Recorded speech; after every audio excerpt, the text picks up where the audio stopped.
So happy to have you. I want to hear the origin story of how the two of you became lovers. Yeah. Good first question. Good first question. Yeah. Well, our love started as a bi-coastal love. As we were both cast in Cellino v. Barnes, maybe like 3 weeks before we started rehearsal. And Noah is living in Los Angeles and I'm living in New York. And we were like, hey, let's FaceTime all the time and learn the show together before we start. So that's the origin of the love story. Is that right, Noah? Yes. I think it, like a lot of great loves, came from fear. Uh, and it was trauma bonding because we got this hysterical script that's just the two of us on stage for 75 minutes.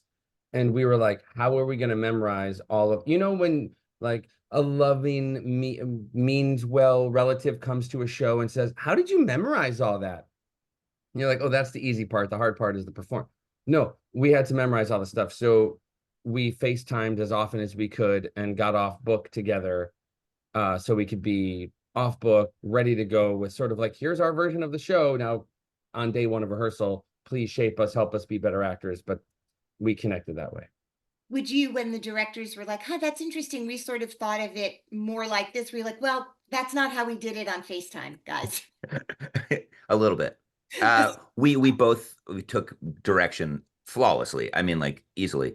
Uh, but there was a little bit of we like sort of our own idea about the characters, and I think even on day one or two of rehearsal, like just getting little bits of direction, we were like, oh, yeah. At least for me, I had that experience. Did you? Oh, me too. Yeah. Yeah. I was like, oh, you mean I should be different at the beginning than I am at the end? I should have an arc? What? Right. That's why you're a director. I will say, we've all worked with a lot of great directors. This is the most I've ever had this experience when either Alex Wise or Wesley Taylor, our two directors, said, try this, try it this way, whatever. 99% of the time I was like, yep, that's better. That's funnier. That's more grounded. And the few times where I was like, I felt comfortable enough to push back and say, can I pitch this idea again? Or can I tell you why I think this particular improv kind of works or whatever? So it was a great collaborative experience. I 100% thought you were agreed. going to say, and like the 1% of the time where I went for it, I would then circle back and go, actually, You were right. my original idea, I just want to say.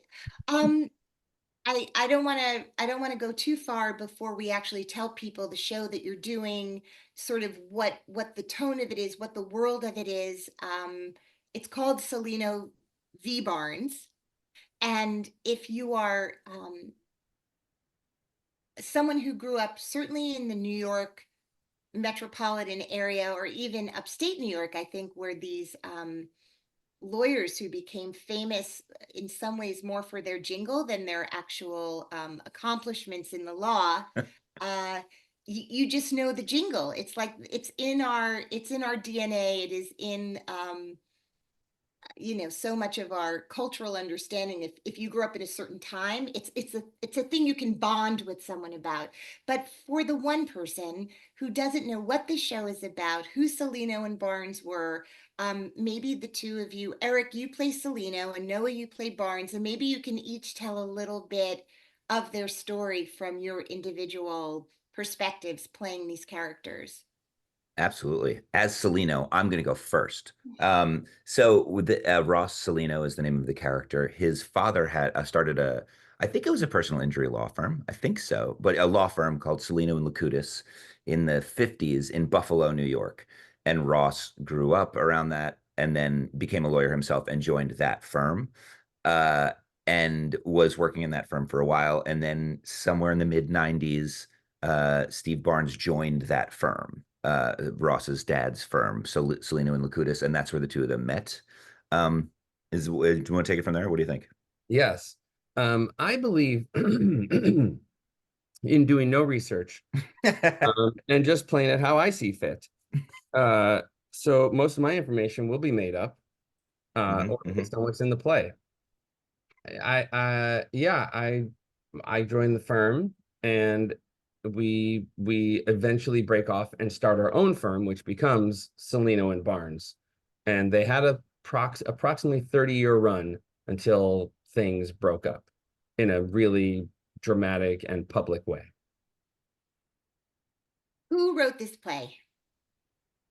Mike B. Breen and David Raffalides. So they met because they were on an improv team together at UCB, and then they were going around touring, doing stuff, and the two of them were like, "Hey, let's write something for ourselves, or like let's write something instead of it all being improv." And this was their idea. Mike Breen grew up in Buffalo, apparently like down the street from the Cellino family, and sort of was always fascinated by their story. And so they started writing this. They started doing the roles themselves. Mike played Cellino and Dave played Barnes.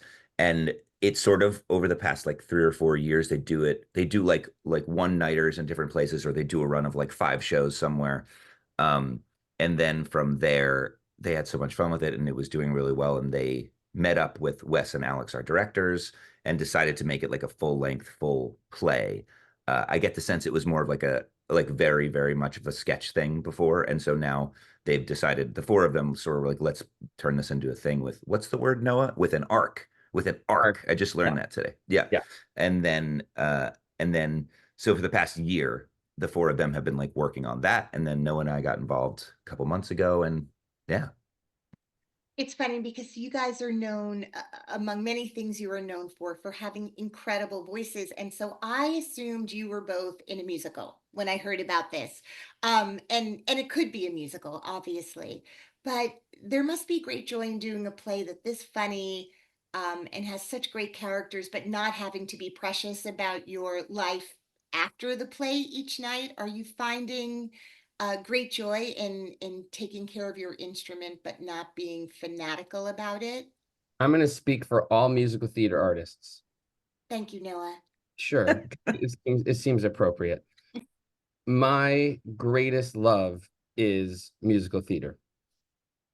Family and everyone else comes second. And I love it.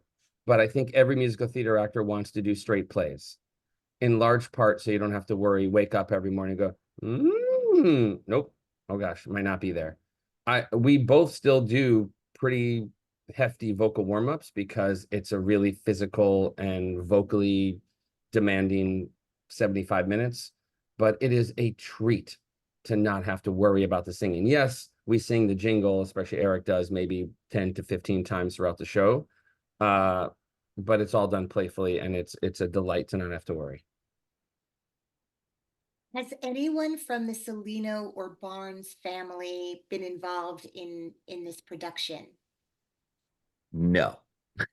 They have been involved in the past when Mike and Dave, our writers, were doing it in Buffalo. Ross Cellino went to see the show and apparently found it very hilarious and would like text Mike, the writer who grew up around Buffalo, ideas and things that like he'd like text him things that actually happened.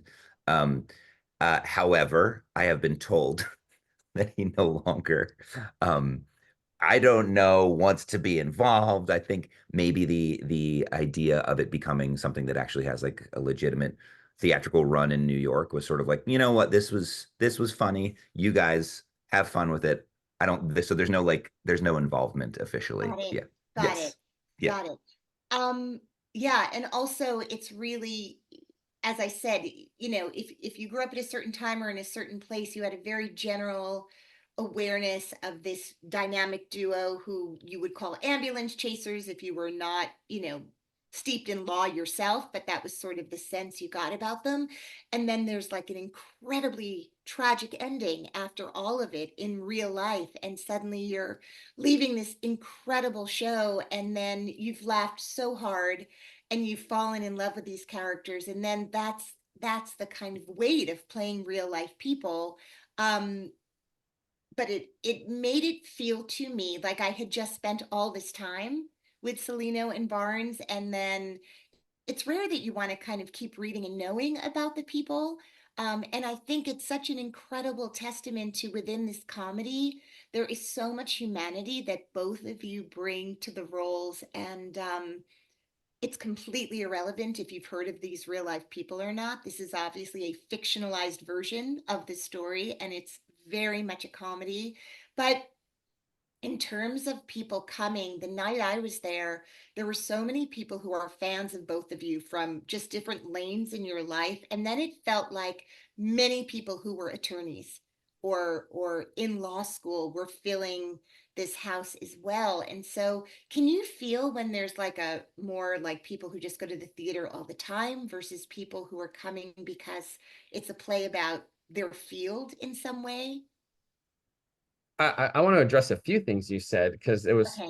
that was right on, and we didn't know what we had exactly until we were in front of an audience. So I think these two guys wrote I'm not just saying this because I'm in it. My manager read the script before I read it. I said yes to do the job because I so desperately wanted to work with the two directors. Mm. I didn't care what the material was. My manager read it and said, well, the thing you just agreed to is perhaps the funniest play I've ever read. And then, which also is what made Eric and I nervous because we're like, oh, we have this great thing. We don't want to ruin this. And then what I don't think maybe I didn't realize is what you said, the humanity, the heart of it is so strong, even within this silly Saturday Night Live type comedy, that's why it works. And that's a testament to the writers and in large part to our directors, who aren't improv folks, but are theater people who are like, we need to shape this into being a real evening of theater. And we were joking before, but about having an arc for our characters. And so we definitely feel from the audience that they're following us, they're laughing at every joke, but they're also and stuff like that when the tender moments happen. And there really are some sweet moments because they were smart enough as the creators of the show to make this really about a friendship more than the crazy legal things that they pulled. So yes, and we are not getting only a theater crowd. We're getting sort of people that would go to comedy shows and lawyers and just sort of your average New York person that's not just a theater fan. And so we also have a couple little Easter egg theater jokes that if you are a theater person, you are definitely going to laugh at those jokes. And that's how my ears sort of perk up to know how many actors or theater folks we have in the audience when they get those specific little moments. And thus also, and thus, I meant to say and also, but I said and thus. Thusly. Okay. Yeah. It's all the Shakespeare you've done, Noah. There is a great bar that you can hang out in before you go see your play, and the cocktails are incredible. So the whole night, just by the way, for people like date night or just someone who wants to drink alone before seeing a show, the cocktails are really good. And I just want to add that, just, I don't know, PSA.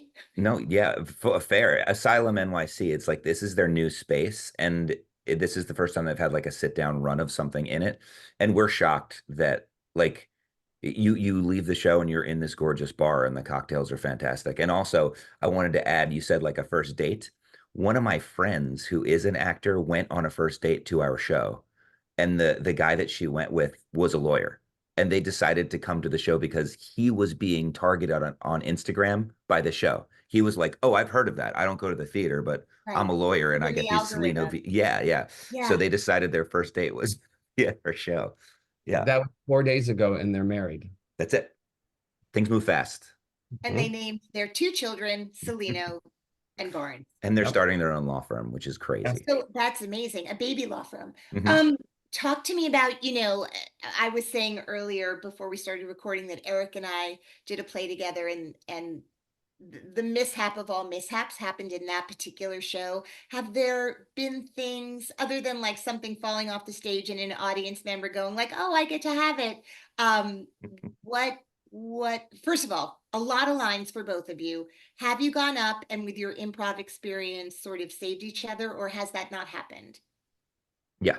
Yeah. I've definitely like uh one thing that's been there's one part of the show where I used to address like the audience like really quickly. And as the run went on, there's this little bit where I'm looking for an assistant and I point at one person. I'm like, thumbs up or thumbs down, right? But as the show went on, people were having a lot of fun and the crowds were getting bigger and people were maybe drinking a little bit more. And then it sort of felt like an invitation for them to be in the show with us. And I would have to it felt like I was getting them excited and then squashing their hopes right away because they're not in the show. So there's a couple of moments where we had to navigate our way around that. Also, since our writers were such comedy writers, it sort of felt like during previews, if something wasn't funny, the next day you'd get like three new jokes, you know? But we've I think we've made each other laugh low key a few times on stage and had to like cover our faces. But there hasn't been like a big um train crash yet. I don't, has there? No, I don't think there's been anything huge. There's definitely it is this is the most fun I've ever had in a play. Agreed. I really mean it. And in large part that's due to being up there with Eric. And we just have everyone says it that is nice enough to talk to us after the show. Wow, your chemistry. How long have you been doing this together? How many shows have you done? I mean, we just met, like you said, 2, 3 weeks before the rehearsals even started. So and that was on FaceTime. Just being up there with him is such a treat. And we have this like almost like you've been with your spouse for 20 years and you could be across the room and you know exactly what they're thinking. And a little look means, yes, I want to leave, or no, this person's annoying me, or we just have that. And I've definitely messed up some lines or just covered my face one time in particular because he's just so funny and he took a line in a different direction than he's ever taken it in a great organic way. And I'm not professional. And so I covered my face and pretended I was angry. I also went off stage at one point when Noah was on stage doing like the 30 seconds of stage time that he has by himself, or he's doing a commercial for himself. I just decided to like go off stage and knock all the water bottles off of like a pedestal, and it was just like metal sounds everywhere off stage. Like I left stage for 20 seconds and just messed everything. I was a Like little you do. giggly. Like Yeah. you do. I want to just before I let you go, I I want to talk just briefly about like when you both sort of fell in love with performing. I mean, Noah, you've done so much comedy and probably have a lot of improv experience. Eric, I don't know that that's your background as much, in terms of how you came to comedy. But can you guys just tell me, if you can, when was the aha moment, like, I'm gonna do this, or certainly throw my hat in the ring as a grown up and like keep doing it? Maybe Noah, you'll start us off. Sure. I had just quickly going back to like my childhood, I always played sports because I think that's just kind of what kids in my area did. And I never knew, I wasn't afraid to express it. I didn't know to express that I never felt comfortable there and didn't want to be there playing baseball and stuff. I wasn't like my dad or mom would have been mad. I just didn't know you could say something. Or maybe everyone felt I don't know. They weren't my guys that I was hanging with. They weren't bad kids, but like it just wasn't my scene. And one day I finally found the children's theater in our town. Didn't even know I wanted to do theater. And this guy, Dr. Denhart, who had this great program where I grew up in the suburbs of Chicago, just changed my whole life. And then it wasn't until junior year of high school, after having done 20 something shows with the kids theater and however many shows in high school and show choir and all that stuff, that I was like, oh, I have to apply for college. I guess where I apply depends on what I want to do. Am I really? I guess I'll major in theater. I don't know. So I never thought, and then even after that, I never thought I'm going to be on Broadway. I realize now looking back that I've just had my head down doing the thing that makes me so happy. And I never made a decision I was going to do it for life. It just sort of continued to happen, I guess how I would say it. I love that. Had my head down doing the thing I loved. I feel so similar to that. I sort of have a similar story, but the aha moment I think happened a little bit later. I like did some plays in high school, and I remember my sophomore year, the drama club did Hamlet, and I was like, all right, for Hamlet. And I went and I had 5 lines at the end of Hamlet as the English ambassador. I came in and said Rosencrantz and Guildenstern are dead.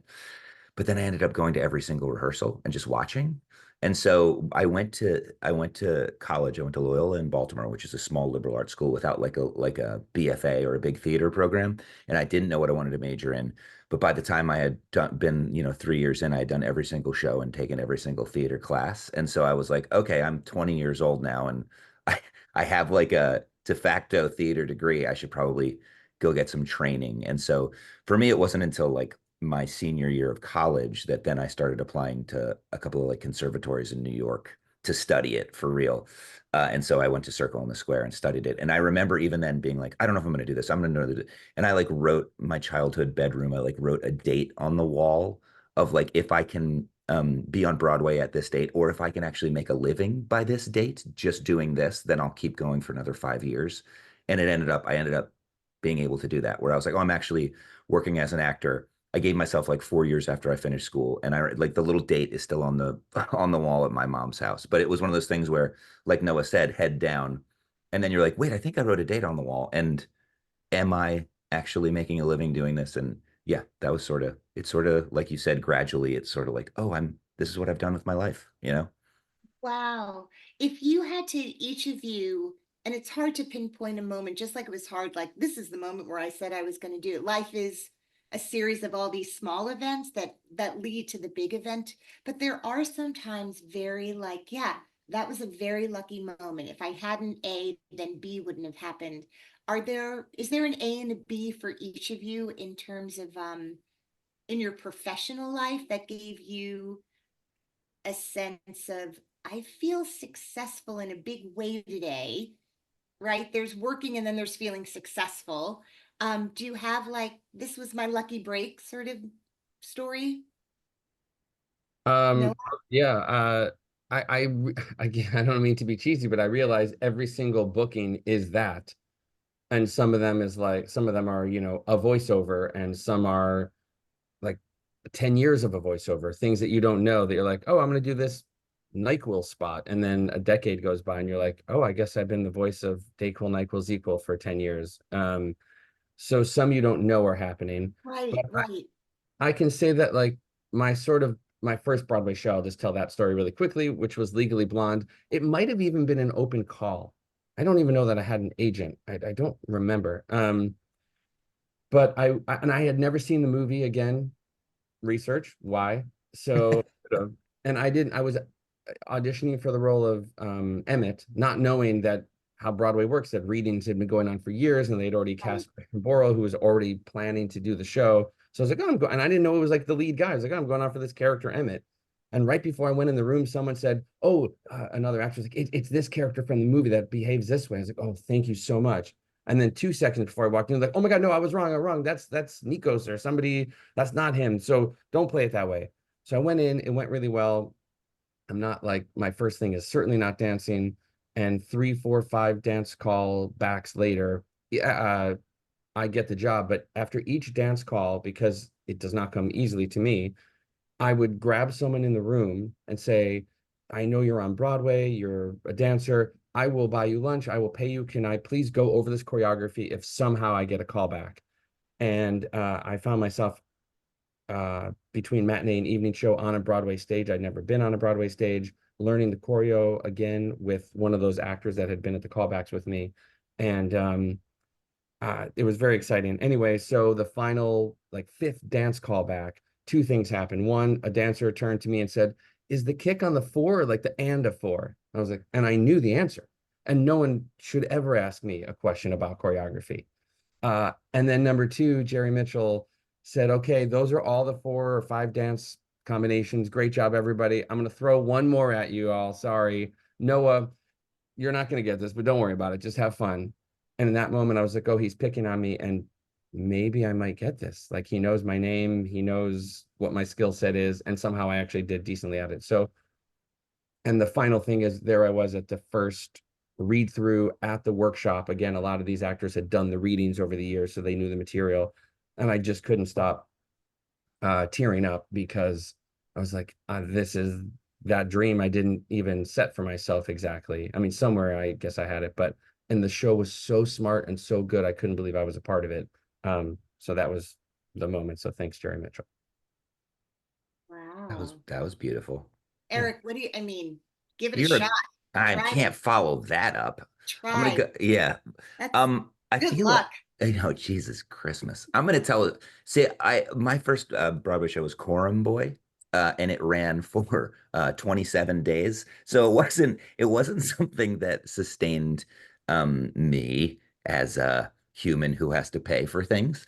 But Mhm. it was really exciting. But I actually, like, a few months after that closed, something kind of cool happened, which is I'm going to tell Joe Iconis origin story. Because being a part of the Joe Iconis and family thing has been like sort of the longest running thing of my professional and honestly like personal life too. where it was like 2007, 2008, I auditioned for his show, The Black Suits, that was going on at Summer Play Festival. The Public Theater used to do this thing. And I remember getting the audition, and I remember being like, if I audition for this, it means that I can't go to the beach, to the Jersey Shore for a weekend with like my family, which is something I had done every year since I was a child. And when you first start to do this professionally, like for me, it was hard to let go of those little things. But I was like, you know what? I'm going to go to this audition anyway because I probably won't get it. Whatever. I went to the audition. I'm still waiting to hear back. I didn't officially not get it, but I heard they had a production in 2008. Fingers crossed. But I'm going to assume I didn't get it. But what ended up happening was I made a really good impression in the with it. We just got, I could tell like we spoke the same language, Joe and I, and John Simpkins, the director. So about 5 months after that, they had this other show called Things to Ruin that was happening. And I was like super unemployed. And they literally were like, do you want to come back in again and just sing? And maybe you could do the show. And I did. And we ended up doing like a residency at the Zipper Factory, which is RIP in New York. But it was this really cool space where all of the seats in the audience were like car seats from like the minivans. They all had seat belts on them. It was this perfect place to do this show. But we did the show like once a week for a few months, and I remember being like, this is it. This is the kind of thing that I want to do. This is filling me with like joy and enthusiasm, and like it's sort of like it was at a time where like I also like needed a little bit of a job, and I got it, and that took me through to the next job. So it was like those little moments where you're hanging on by a thread, maybe like financially or like spiritually, where you get a little nudge in a direction that's like, hey, you are bartending, you are not doing this with your life, but here's a little thing that you get to do every Friday night that makes you feel good, you know? And so I think that's sort of the moment where I was like, I'm going to keep this up for another, I don't know, 20 years. Yeah. God, you guys, it's so, I mean, I've done hundreds and hundreds and hundreds of these conversations, and it moves me every time because it's so clear in what you just described, and it's really hard to explain this, but it's not the obvious big shiny moments. Is like it's like these small wins that lead you to relationships and chosen family in the way you're describing. Or Noah, you saying like you've been doing this a long time. You are the voice of so many products that I use. So thank you for really making me feel safe about even all of the side effects. Um, you're that good. You're Great. that good.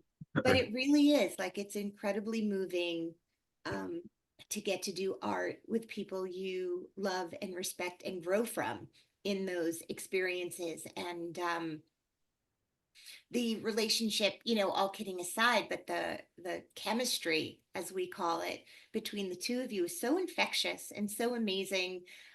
In this show that's yes, it's about like what happens as people get more and more successful in a way, and how do they change along the way, and what is it to be in the shadow of a powerful parent, and how do you find your own voice in that way? How do you create something as friends and each allow the other person to shine without ego? I mean, it's all the themes that we live with every day in all walks of life, in all sorts of careers and relationships. And then Mike and David, your writers, are just really funny. And so they just bring tremendous levity and like just such smart comedy writing. It is, like you said, like the best of SNL, and then the best of like Tennessee Williams, right? Because the themes are so big in that way. So congratulations on this thing that could have just been dismissed as like, oh, that's fun. Um, Creating something really deeply moving, and we root for you guys, and it is a really intimate theater. I mean, if it moves, it may not remain in a very intimate space like it is now, but there's something about us feeling like we're in the office with you that's very, very cool. I'm gonna do it. I'm gonna ask you, even though we're on Zoom and it's hard to duet well. I've had many musicians on the show and they're like, we can't do it, we can't sing in harmony. uh but maybe you don't have to sing in harmony. Can you sing the jingle for my listeners all over the globe? I No. think the perfect setup. You know how to, Yeah. you know what you're doing. Yeah. Cellino and Barnes, injury attorneys, 800-888-8888. Don't wait. Call 8. That was the voice of NyQuil you just heard say that. Yeah. Yeah. They owe me 4 cents. Yeah, baby. Gosh, Noah, and Eric, that was really beautiful. That was really moving, that rendition. Because you think you know a song, but then sometimes an artist runs with it and makes it their own, and you just did that. Thank you. Yeah, Yeah. I felt it. Actually, I was discovering new things as I did Yeah. it, and I've done it so many times. So that You know means how a like lot. JT and like Carole King, they both sing "You've Got a Friend," but like they each. Yeah. That's what this was like. Yeah. Yeah. That's actually what I was thinking about when I was singing it. Could also be our new 16 bars. Oh my God. All right, I want to go to 16 bars with both of you. I think it would be incredibly fun to do, just bar after bar after bar, drink after drink, story after story. That's it. Congrats. Thank you for spending some of your afternoon with my listeners. A quick question for both of you. Is there a little known fact about each of you that you can share before we sign off? And it could even be about the other person if you'd like, or about yourself. I was thinking about this because I'm a fan of the pod. I think my little known fact is I will be living in New York for 20 years this September. And the whole time I have kept some version of a used car on the street where I live, and I've never paid for parking. Nice. Nice, Eric. Thank you. That's so like Costanza of you. That's amazing that you're Yeah, outside the hospital. Yep. Yeah. Mine would be that I love country music. Nobody Nice. expects it. Nobody expects it. Nice. Totally blindsided me with that one. Yeah, no, I know. I'm confused. Yeah. In No, fact, now we have to start the entire conversation again. You guys, congrats on the show. I cannot wait to see what you both end up doing with the rest of your life, but I think you're onto something and I would stay with it. Thank you so much, Alana. This has been awesome. Yeah, thank you for having us. We really. Oh my God. Everyone go see Cellino v. Barnes. How did they find out information, tickets, where, what, who, which cocktail to drink? CellinoVBarnes.com. And you follow the Instagram. All the stuff is like now updated on the website. So that's good. Oh, great. There's we're running at Asylum NYC in their new space, which is 24th between Park and Lex, and through October 13th. 2024. And I believe that the website is Cellino-v-barnes.com. There might be a dash in there, but if you just it'll come up. That sounds like the Morse code version, but we'll find it. You guys are so brilliant in this play, and thank you for being on the podcast. And hopefully, I don't know, I'll get to see it again. I would love to bring Come back. All right. Mwah. Have a great day. Bye. Thank you. Bye.